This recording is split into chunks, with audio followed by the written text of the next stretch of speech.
사도신경하도록 하겠습니다.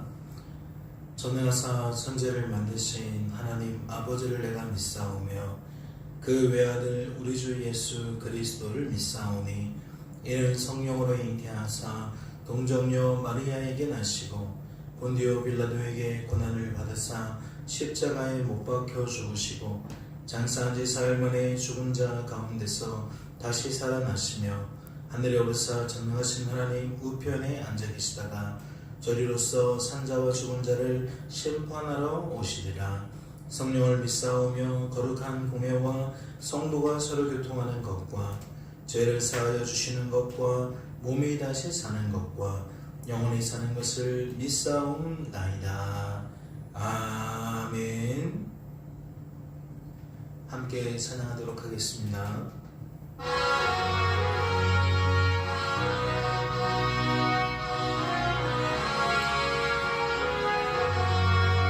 내 영혼이 은총입어 중한 죄짐 벗고 보니 슬픔 많은 이 세상도 천국으로 가도다.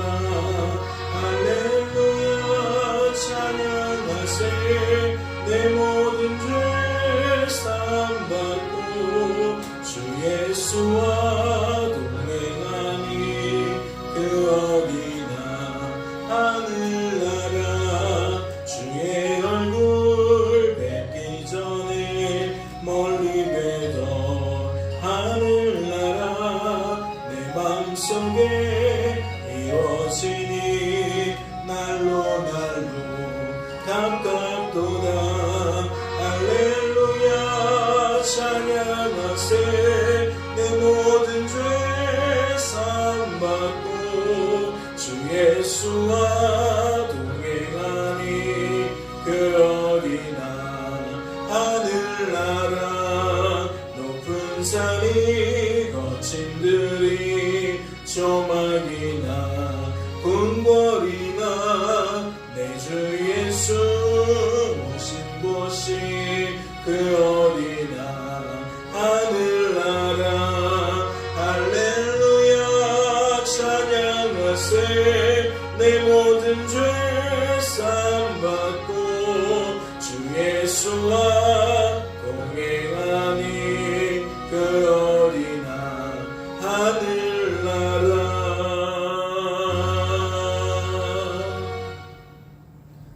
하나님 아버지, 오늘도 깊은 잠에서 깨워주시고 이렇듯 하나님께 기도할 수 있도록 우리의 걸음을 예배당으로 옮겨주시니 너무나도 감사합니다.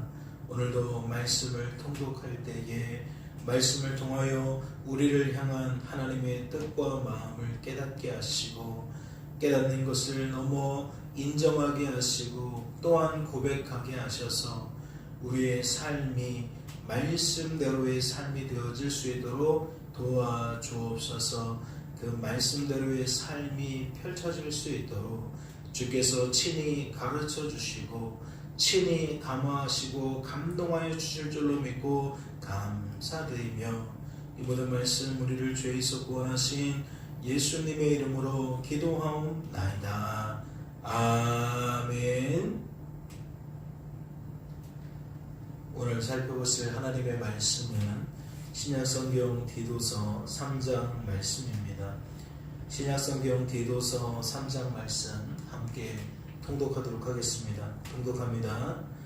너는 그들로 하여금 통치자들과 권세 잡은 자들에게 복종하며 순종하며 모든 선한 일 행하기를 준비하게 하며 아무도 비방하지 말며 다투지 말며 관용하며 범사의 온유함을 모든 사람에게 나타낼 것을 기억하게 하라. 우리도 전에는 어리석은 자여 순종하지 아니한 자여 속은 자여 여러 가지 정욕과 행락에 종노릇한 자여 악독과 투기를 일삼은 자여 가증스러운 자여 피차 미워한 자였으나 우리 구주 하나님의 자비와 사람 사랑하심이 나타날 때에 우리를 구원하시되 우리가 행한 바 의로운 행위로 말미암지 아니하고 오직 그의 국률하심을 따라 중생의 씻음과 성령의 새롭게 하심으로 하셨나니 우리 구주 예수 그리스도로 말미암아 우리에게 그 성령을 풍성히 부어주사 우리로 그의 은혜를 힘입어 의롭다 하심을 얻어 영생의 소망을 따라 상속자가 되게 하려 하심이라. 이 말이 미쁘도다. 원하건대 너는 이 여러 것에 대하여 굳세게 말하라. 이는 하나님을 믿는 자들로 하여금 조심하여 선한 일을 힘쓰게 하려 함이라. 이것은 아름다우며 사람들에게 유익하니라. 그러나 어리석은 변론과 족보 이야기와 분쟁과 율법에 대한 다툼은 피하라. 이것은 무익한 것이요 헛된 것이니라. 이단에 속한 사람을 한두 번 훈계한 후에 멀리하라. 이러한 사람은 내가 아는 바와 같이 부패하여 스스로 정죄한 자로서 죄를 짓느니라. 내가 아데마와 아데마나 두 기고를 내게 보내리니 그때에 내가 급히 니고볼리로 내게 오라. 내가 거기서 겨울을 지내기로 작정하였노라. 율법교사 세나와 및 아볼로를 급히 먼저 보내어 그들로 부족함이 없게 하고 또 우리 사람들로 열매 없는 자가 되지 않게 하기 위하여 필요한 것을 준비하는 좋은 일에 힘쓰기를 배우게 하라. 나와 함께 있는 자가 다 내게 무난하니 믿음 안에서 우리를 사랑하는 자들에게 너도 무난하라. 은혜가 너희 무리에게 있을지어다. 아멘. 할렐루야. 디도서의 마지막 장이죠. 마지막 장에는 어떠한 내용들이 담겨 있습니까? 마지막 권면이고 권고일 텐데 그 말씀 속에 무엇이 등장하고 있습니까? 우리가 어떠한 종이 되어야 하는지, 어떠한 일꾼이 되어야 하는지가 다시 한번 새겨져 있습니다. 그리고 그 이면에 어떠한 면들이 있죠? 과거의 우리의 모습, 변화되지 못한 우리의 모습이 어떠한지를 다시 한번 증거하고 있습니다. 예를 들어 우리가 3절에도 볼까요? 우리도 전에는 어리석은 자요, 순종하지 아니한 자요, 속은 자요, 여러 가지 정욕과 행락에 종노릇한 자요, 악독과 투기를 일삼은 자요, 가증스러운 자요, 피차 미워한 자였으나 라고 되어져 있습니다. 즉 3절에서 말하는 것은 일꾼 될 수 없는, 성도 될 수 없는 과거의 우리 모습, 우리의 한계를 여실히 등장시키고 있다라는 거죠.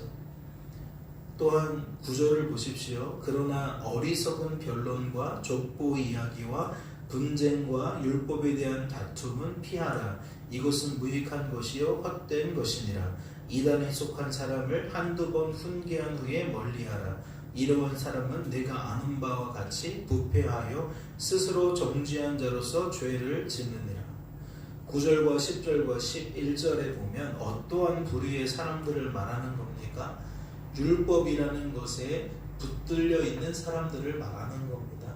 즉 복음 안에서 새 힘을 얻는 것이 아니라 율법 안에서 자신의 힘으로 살아가는, 자신의 의지로 살아가는 사람들을 말한다는 거죠.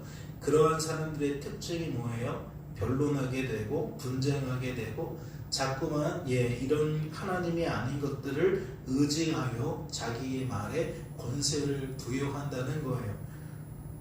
그리고 그러한 면들에 또 한편으로는 이단에 속한 사람들이 있다고 합니다. 율법에 속한 사람과 이단에 속한 사람은 전혀 다른 사람이다 라고 볼 수도 있어요. 전혀 다른 부류다 라고 볼 수도 있어요. 그러나 그 깊은 내면을 따라가다 보면 결국 하나님이 아닌 것을 붙들면 이러한 형태가 나타나지 않나 라고 생각해요. 율법이라는 것 속에서도 결국 율법을 이루시는 하나님을 놓쳐버리면 사람의 된데미가 강조되어질 수밖에 없는 것처럼 이단의 모든 사상들도 대부분 우리로부터 출발되어지지 않습니까? 우리가 어떻게 하면 신도 어떻게 한다. 그래서 그 강조점이 어디에 있냐면 우리 자신에게 있어요. 내가 지극정성이면 신도 나에게 좋은 걸 주고 내가 신의 마음을 노엽게 하면 내 삶에 어려움이 생길 수밖에 없다. 그러한 논리가 있어요. 그러니까 그러한 구조는 무엇과 닮아있다? 율법과 일정 부분 닮아있다. 그런데 복음은 뭐예요? 그 율법을 대체한 복음은 무엇입니까? 인생의 한계를 여신이 드러내줄 뿐만 아니라 그러한 한계를 드러내는 우리들을 하나님께서 강권적으로 변화시키는, 구원해 주시는 은혜의 사역이다라는 거예요. 그러니까 복음 안에 있는 사람들은 율법을 따라가지만 율법의 의식을 가지고 사는 것이 아니라 복음의 의식을 가지고 살아갈 수밖에 없죠. 이단과는 너무나도 구별된 삶을 살아갈 수밖에 없다는 거예요. 즉 인생이라는 것에 능동적으로 누가 주관자로 구원자로 여긴다는 거죠. 하나님을 주관자와 구원자로 여긴다라는 거죠. 그러면 3절 말씀을 다시 봐요. 우리도 전에는 어리석은 자요, 순종하지 아니하는 자요, 속은 자요, 여러 가지 정욕과 행락에 종노릇하는 자요, 악독과 투기를 일삼는 자요, 가증스러운 자요, 피차 미워한 자였어. 이것을 율법으로 표현하자면 말씀과 동떨어진 삶을 산다는 거예요. 말씀과 다른 삶, 즉 죄를 맺는 삶, 죄의 결과가 가득한 삶, 그것이 우리의 과거형이었다는 거죠. 그러면 이것이 또 무엇을 방증하는 겁니까? 하나님의 도움 없는, 하나님의 은혜 없는 삶에는 말씀의 반대편에 있는 삶이라는 거예요. 죄라는 것에 붙들려 살아갈 수밖에 없다는 이야기이죠. 이해가 되셨습니까? 3절과 9절, 10절, 11절 속에서 우리가 궁극적으로 바라봐야 될 것은 무엇이냐? 율법이라는 하나님의 강조하신 말씀들, 하나님의 명령조의 말씀들, 하라 하지 말라는 그 말씀들 앞에 우리가 얼마나 부족한 자들인지를 깨달아야 된다는 거예요. 우리 스스로는 상대적으로 비교할 수밖에 없는데, 상대적으로 비교하는 것만 봐도 저마다 잘하는 면들이 있지만 잘못하는 면들이 훨씬 더 많다는 거죠. 그런데 이것을 절대평가로 생각해 본다면 더 말할 게 없다는 거죠. 율법의 기준 앞에 우리는 우리 자신을 속일 수가 없다는 겁니다. 여전히 성도가 되었어도 율법에 붙들려 있는 사람은 어리석다라고 말할 수밖에 없고, 스스로는 순종의 길을 걷는다고 할지 몰라도 하나님 보시기에는 불순종하는 일들이 더 많다는 거예요. 속은 자고 속이는 자고 정욕과 행락에 종노릇한 자라는 이 말씀 앞에 나는 아닙니다 라고 스스로는 말할지 몰라도 하나님 보실 때에는 결코 그렇지 않다는 거죠. 우리는 원하든 원치 않든 가증스러운 삶을 살아갈 수밖에 없다라는 겁니다. 그런데 이러한 우리의 한계점이 여실한데도 불구하고 1절을 보세요. 너는 그들로 하여금 통치자들과 권세 잡은 자에게 복종하며 순종하며 모든 선한 일 행하기를 준비하게 하며 아무도 비방하지 말며 다투지 말며 관용하며 범사의 온유함을 모든 사람에게 나타낼 것을 기억하게 하라. 그러면 우리는 이 말씀을 어떻게 풀어야 됩니까? 이 길 앞에 우리가 설 수 있나요?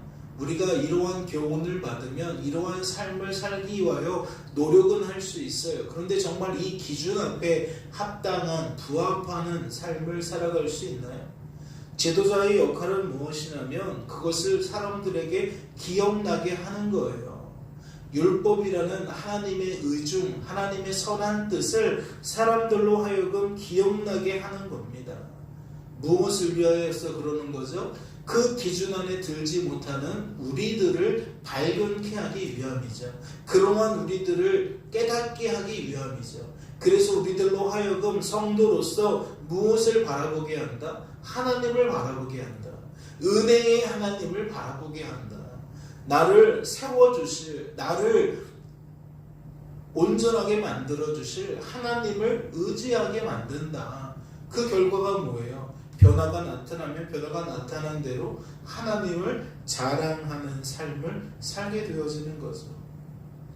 복음으로 풀면 모든 면모가 그렇게 풀어지는 거예요. 그래서 4절 말씀도 보세요. 우리 구주 하나님의 자비와 사람 사랑하심이 나타날 때에 우리를 구원하시되 우리가 행한 바 의로운 행위로 말미암지 아니하고 오직 그의 긍휼하심을 따라 중생의 시승과 성령의 새롭게 하심으로 하셨나니 우리 구주 예수 그리스도로 말미암아 우리에게 그 성령을 풍성히 부어주사 우리로 그의 은혜를 힘입어 의롭다 하심을 얻어 영생의 소망을 따라 상속자가 되게 하려 하심이라. 무엇이 강조되고 있죠? 율법의 논리는 우리가 잘하면 잘하는 대로 복받는다는 얘기가 맞아요. 우리가 불순종하면 하나님께 죄를 받지만, 재앙을 받지만, 저주를 받지만, 우리가 하나님 앞에 말씀대로의 삶을 살게 되면 복을 누리게 되어진다가 맞다고요.